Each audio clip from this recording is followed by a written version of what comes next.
Do you have any good Tom Crean stories? Got some good ones. I can go in a lot of directions with that one too. I think people would appreciate this. Marquette fans will appreciate this. After my freshman year, it was the spring of 2002, and we just got done playing. It was Dwyane's first year eligible. He played, and we were playing, and we had a really good team coming back. Obviously, we made the Final Four, but one of our key players transferred. A guy named Odachi Blankston. He was our starting three, and I had the opportunity when he left. If he doesn't leave, I don't play because we also had Novak coming in. But he left, and it opened up some playing time for me.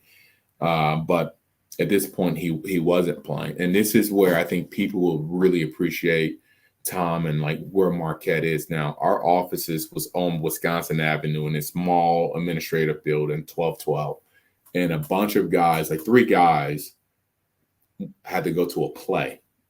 Dwyane, Odot, and a guy named Ron Howard, who also transferred. Gosh, like he ended up being a really good player at Valparaiso, Indiana, Valparaiso University. So we had these 3 guys, like literally that, these guys scored 1,000 points, over 1,000 points in their career, and we were freshmen, and they cut out the play early, and the teacher or whoever called the office and told Tom. And people were like, oh, it's a play or whatever, but like where the program was and the image that Tom was trying to create, or I wouldn't say not just create, but like to this culture. We talk about Shaka and culture and fit and things like that. And Tom called a team meeting in his office. Oh boy. Friday night. We all are dressed up, ready to go out on the Marquette campus in the spring, especially like the winter is over with. We don't get opportunity, and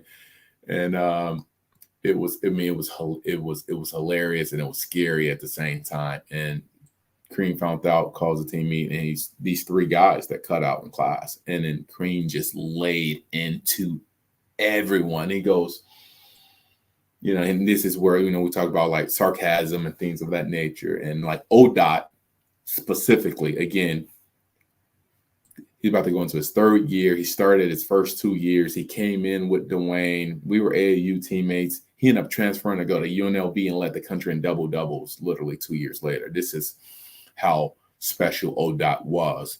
And, Crean goes, if Todd, and I'm not even in, he called a team meeting for 3 guys, cutting class. He goes, Todd doesn't get his head out his ass. He can figure out, he can beat you. And I mean, he's challenged them. And literally, Crean sacrificed a guy that started for 2 years that was a key, like one of his best recruits that no one in Marquette history, like no one in Marquette community, we don't talk about anymore because the Final Four helped erase that. Like he sacrificed, like he ripped everyone a new one. I had nothing to do with it. He's ripping me. And so Odot decided, like, you can't talk to me like that. And Crean goes, man, this fucking program was in a dumpster when I got here in 99, and you guys are trying to run it and all this stuff. And it was all about image, and it was all about doing the right things. And Odot left. He transferred. And Ron Howard was the other person, and he transferred. Ron went to Valparaiso University and like scored well over 1,000 points there, and played for 3 years. Set out, played for 3 years, and well over 1,000 points there. And he was a Chicago kid, and I mean, he would have been a really, really, we would have won. I don't know if we would have made a Final Four from a chemistry standpoint with those guys. You could say we should have. Having those 2 guys 2 years later after Dwyane, we'd have been NCAA tournament team, like back to back, like, and all those things. Like if we would have had those guys, like Crean sacrificed recruits to fix the image of Marquette basketball. Wow. And it was, and teachers and professors and staff and administrator around the decisions like that. People around campus, like, they say, oh, Crean could be hard and things like that. But they knew that Crean was working to put Marquette University in a good light. Sure. And he sacrificed 2 really talented dudes. He didn't kick them off the team, but like, again, like he wasn't letting them get away with cutting a class that you had to go attend a play with. Yeah. And it was the dude did not let you get away with anything. And we did the same thing like 2 years later. Me and Diener throws a party. And we threw a party because we had a kid named Bobby Fraser. Bobby Fraser ended up going to North Carolina and winning the national championship. But we threw a party on campus and in Humphrey Hall. So we rented out. We had our apartment. We took all of our furniture. We moved it in there. We had a DJ set up. We threw a party, and Bobby Fraser is in there, and he's just getting lit up and things of that nature. And like we're trying to show him a good time because Bobby is supposed to replace Travis when Travis graduates, and we got the next point guard, and we're almost done with the night. It's like 2:30 in the morning, and we're walking the last drunk person home or whatever it was. And again, we didn't throw many parties of any at Marquette, but we're trying, and someone's coming out of the some person got lost in the building and they pulled a fire alarm at 2:30 in the morning. And so public safety came. So they had to report it to Tom Crean. And again, when you talk about images and things like that, when Tom Crean found out we were serving beer and charging to get in the door, and we had to recruit in.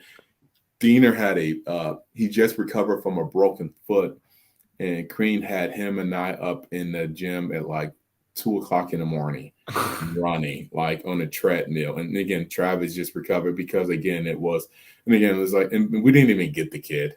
We ended up getting some kid named Dominic James instead. Hey, he was all right. Yeah, he was all right. But it was seriously, and again, that's just kudos to Crean. Like he always put Marquette, and I think that set it up for people like Buzz and Wojo, and I think those people don't want jobs like that unless Crean. Wojo don't.